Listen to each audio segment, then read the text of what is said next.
আসসালামু আলাইকুম সবাইকে। অপরাধী ভালোবাসা গল্পের 17 নম্বর পার্ট। তো বেশি কথা না বলে চলুন গল্প শুরু করা যাক। জুনায়রা বলল, এত ছোট বয়সে বিয়ে? আসলেই? নিশা বলল, হ্যাঁ। তারপর তিনজন মিলে বিয়ে নিয়ে টুকটাক কথা বলল।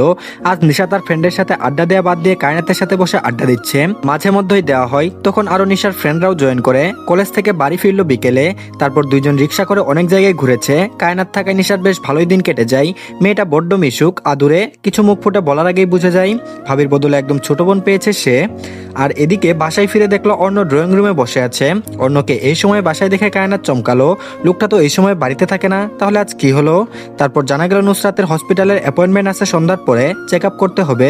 সেখানে নুসরাতকে নিয়ে যাবে অর্ণ। বেলি বেগম এই সুযোগে নুসরাতের সাথে কায়নাতকেও সাথে পাঠালেন। কায়নাত প্রথমে যেতে চায়নি, পরে ভাবলো নুসরাতের সুবিধার জন্য হলেও যাওয়া উচিত। অর্ণ পুরুষ মানুষ, হসপিটালে আসতে আসতে সন্ধ্যার আজান দিয়ে দিয়েছে। নুসরাত ডক্টরের কেবিনে ঢুকেছে। কায়নাত ও অর্ণ করিডোরে বসে আছে, দুজন দুপাশে। কায়নাত শাড়ির কুচি ধরে পা উঠিয়ে বসলো। লম্বা নিঃশ্বাস ফেলতেই পাশে কারো অস্তিত্ব টের পেয়ে তাকালো সেদিকে। দেখলো একজন মহিলা অস্থির হয়ে বসে আছে মাত্রই। কিছুক্ষণ চুপ থেকে মহিলা কায়নাতকে ভালো করে পর্যবেক্ষণ করে বললেন, তুমি কি প্রেগন্যান্ট? কায়নাত চমকে তাকালো, বিস্মিত কণ্ঠে বলল, আমার তো বিয়েই হয়নি। মহিলা বোধহয় খুশি হলেন। কায়নাতের পেটের দিকে তাকিয়ে বললেন, তোমার বসার স্টাইল এবং পেট দেখে মনে হচ্ছে তুমিই প্রেগন্যান্ট। কায়নাত নিজের পেটের দিকে তাকালো। শাড়ি পরার কারণে এমন লাগছে। সে টেনে টেনে হেসে বলল, তেমন কিছু না, তাছাড়া আমাকে দেখে মনে হচ্ছে আমার বিয়ে হয়েছে, বাচ্চা একটা মেয়ে আমি। মহিলাটি বলল, ভালো তো, তা তোমার বিয়ের প্রস্তাব আসে বাড়িতে? কায়নাত আর চোখে অর্ণর দিকে তাকালো। অর্ণ গম্ভীর বদনে ফোন নিয়ে ব্যস্ত। সে অস্বস্তি নিয়ে বলল, আসে কম বেশি।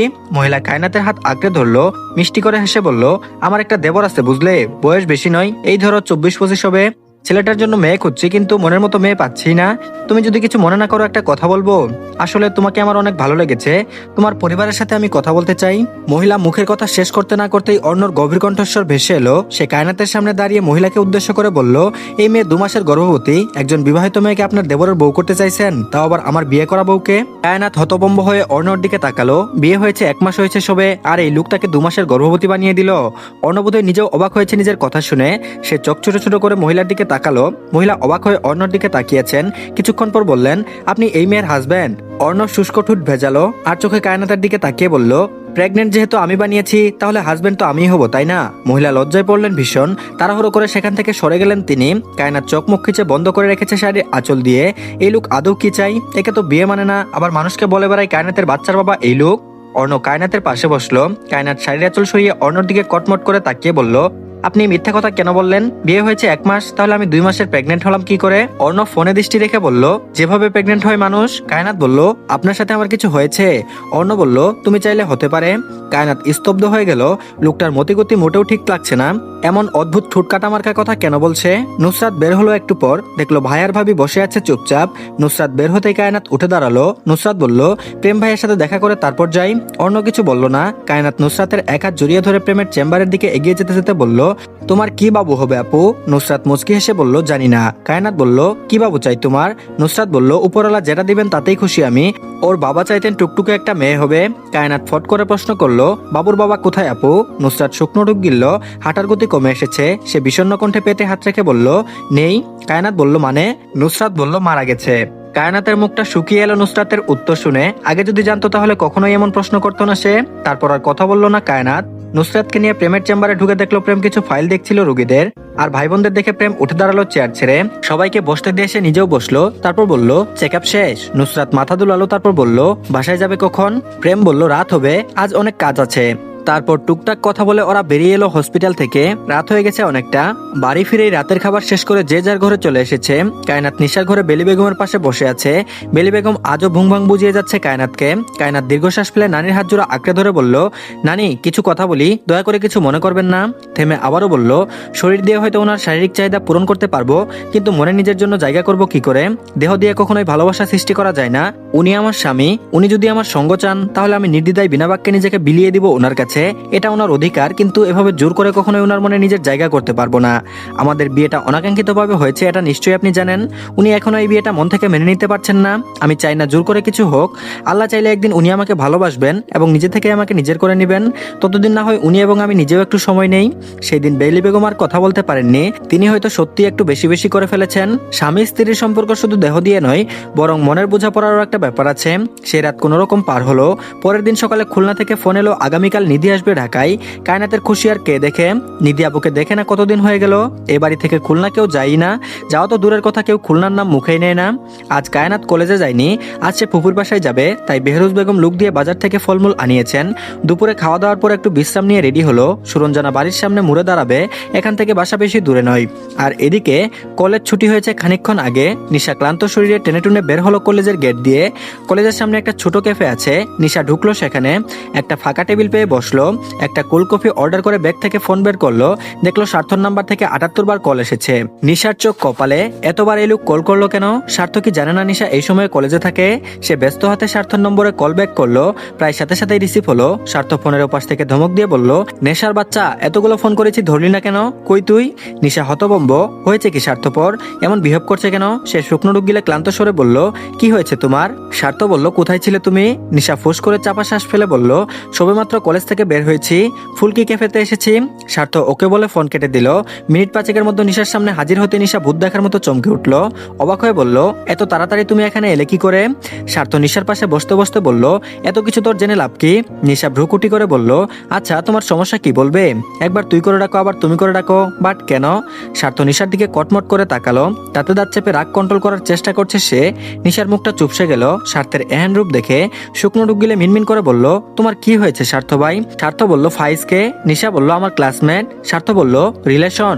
নিশা চোখ ছোট ছোট করে স্বার্থর দিকে তাকিয়ে বলল, ফাইজ আমার ভালো বন্ধু, তুমি ওর কথা জানলে কি করে? আর হঠাৎ ওকে নিয়ে কেন কথা বলছো? স্বার্থর ফর্সা বদনখানা লাল হয়ে গেছে, কপালের রগগুলো ফুলে উঠেছে। নিশার কেন যেন ভয় লাগলো। সে স্বার্থর থেকে একটু দূরত্ব বজায় রেখে সরে বসলো। আশেপাশে চোখ ঘুরিয়ে মিনমিন করে বলল, যাই হোক, এখানে কোনো সিন ক্রিয়েট করবে না প্লিজ, আমার কলেজের অনেক স্টুডেন্ট আছে এখানে। স্বার্থ চোখ বুঝলো, দাঁত চেপে যেন রাগ সংবরণ করার আপ্রাণ চেষ্টা করছে। নিশা টেবিলে ফোন নিয়ে নিচে শেরকে মেসেজ করে এই ক্যাফেতে আসতে বলল যত তাড়াতাড়ি সম্ভব। এর আগের বার স্বার্থ বিদেশ যাওয়ার আগে নিশাকে কষিয়ে একটা থাপ্পড় মেরেছিল। ওই দিনের কথা ভাবতে নিশা ভয়ে শেরকে এখানে আসতে বলল। না জানি কখন যেন গালের মধ্যে ঠাস করে একটা থাপ্পড় পড়ে যায়। স্বার্থ শব্দ করে টেবিলের উপর ফোন আছড়ে ফেললো। আশেপাশের কিছু মানুষ আর চোখে তাকালো এদিকে। নিশা চমকে উঠলো, ভীতু চোখে স্বার্থর দিকে তাকিয়ে ঠোঁট উল্টে বলল, প্লিজ এখানে চিল্লাচিল্লি করো না। স্বার্থ দাঁত চিবিয়ে চিবিয়ে বলল, তোর কি জানের ভয় নেই? নিশা বলল, আছে, অনেক ভয় আছে, কিন্তু এই মুহূর্তে মরতে চাইছি না। স্বার্থ বলল, মজা করছিস আমার সাথে? নিশা বলল, স্বার্থ ভাই আস্তে কথা বলো, আশেপাশের মানুষ এদিকে তাকিয়ে আছে। স্বার্থ ঘাড় ঘুরিয়ে পাশে তাকালো, দেখলো কিছু স্টুডেন্ট অদ্ভুত চোখে তাকিয়ে আছে। স্বার্থ ধমক দিয়ে সবাইকে উদ্দেশ্য করে বলল, এখানে সার্কাস হচ্ছে, এভাবে তাকিয়ে আছেন কেন সবাই? সাথে সাথে সবাই দৃষ্টি ঘোরালো। নিশা চোখ মুখ কুচকে রইল, মান সম্মান সব মাটিতে মিশিয়ে দিচ্ছে। সে রেগে উঠে দাঁড়ালো, কাঁধে ব্যাগ নিয়ে বলল, তোমার তামাশা দেখার জন্য এখানে আসিনি আমি, তামাশা করার জন্য হলে অন্য কারোর সাথে করো, আমার সাথে করবে না। তখন ওই ওদের কাছে এলো শেহের। স্বার্থ চিৎকার চেঁচামেচি করতো নিশ্চিত যদি শেহের না আসতো। শেহেরকে দেখে সে চুপ করে গেল, অথচ মুখের ভাব দেখে বোঝা যাচ্ছে এই মুহূর্তে ঠিক কতটা রেগে আছে সে। শেহের ওদের মুখোমুখি বসে চোখের ইশারায় নিশাকে বসতে বলল। নিশা বসতে সে স্বার্থকে উদ্দেশ্য করে বলল, কি হয়েছে তোর? স্বার্থ কোনো জবাব দিল না। নিশা বলল, তোমরা কথা বলো, আমি বাড়ি যাব, আমার লেট হয়ে যাচ্ছে। স্বার্থ ফোনখানা হাতে নিয়ে টেবিলে খট করে শব্দ করতে করতে বলল, বাড়ি যেতে লেট হচ্ছে নাকি ফাইজের সাথে দেখা করতে লেট হচ্ছে? নিশা বলল, স্বার্থ ভাই এবার তুমি বেশি বেশি করছো, আমি কার সাথে মিশবো না মিশবো এটা আমার ব্যাপার, তোমার কোনো অধিকার নেই আমাকে কিছু বলার কিংবা করার। সে স্বার্থর দুহাত শক্ত করে আঁকড়ে ধরলো। নিশাকে বলল, বাড়ি যা তুই। নিশা গটগট করে ক্যাফে থেকে বেরিয়ে গেল। স্বার্থ হাতের ফোন ফ্লোরে ছুঁড়ে মেরে শেরকে ঝাড়া মেরে সরিয়ে দিয়ে চিৎকার করে বলল, আটকালি কেন তুই? ওর কথা শুনেছিস? ও আমাকে অধিকার শেখাচ্ছে, বাল তুই ধরলি কেন আমাকে? বলতে বলতে কাচের টেবিলখানায় ঘুষি মেরে বসলো। শেহের ধমক দিয়ে বলল, মারবি ওকে? তুই কি পাগল স্বার্থ? কথা কাটাকাটি হলো ভীষণ দুই বন্ধুর মধ্যে। শেহের নিশার কফির বিল দিয়ে স্বার্থকে নিয়ে জোর করে বের হয়ে এলো ক্যাফে থেকে। এই ছেলের মানিজ্যত নষ্ট করার জন্য কলেজের সামনে পাগলামি শুরু করেছে। আর এদিকে অর্ণ এই মুহূর্তে মিটিং রুমে আছে, নতুন একটা প্রজেক্ট নিয়ে কাজ করছে তাদের কোম্পানি। দুজন শেয়ারে আছে, মাশফিক চৌধুরী এবং শিহাব খান। কিছু ঝামেলা চলছে বলে আজ একটা মিটিং ফিক্স করা হয়েছিল। মিটিং শেষ করে নিজের অফিস রুমে এলো। মাশফিক চৌধুরী কিছুক্ষণ পর ছেলের কাছে এলেন। বাবা আসতেই অর্ণ ক্ষিপ্ত হয়ে বলল, তোমার কি আক্কেল নেই বাবা? শিহাব খানকে কেন পার্টনার বানিয়েছ? মাশফিক চৌধুরী ঠান্ডা মাথায় বললেন, মাথা সবসময় গরম রাখলে হবে না অর্ণ। শিহাব খান পুরো প্রজেক্টটাই নিজে হ্যান্ডেল করতে চেয়েছিলেন, কিন্তু আমি সেটা করতে দেইনি। এই ব্যাপার নিয়ে তুমি মাথা ঘামিও না, আমি দেখে নিব। মাশফিক চৌধুরীর কথা শেষ হতেই বেহরুজ বেগমের কল এলো। তিনি কল রিসিভ করে বললেন, হ্যাঁ বলো। বেহরোজ বেগম অপাস থেকে বললেন, একটা ছোট পিকআপ ভর্তি ফুল গাছ এসেছে, এসব কি তুমি পাঠিয়েছো? মাশফিক চৌধুরী বললেন, ফুল গাছ আমি তো পাঠাইনি। বেহরোজ বেগম বললেন, তাহলে এত গাছ কে অর্ডার করলো? মাশফিক চৌধুরী বলল, আমি কি করে জানবো, নুসরাত কিংবা নিশা করেছে বোধহয়। বেহরোজ বেগম বলল, না ওরা করেনি। মাশফিক চৌধুরী বলল, তাহলে প্রেম? বেহরোজ বেগম বলল, উফ, করলে কি আর তোমাকে কল দিতাম আমি?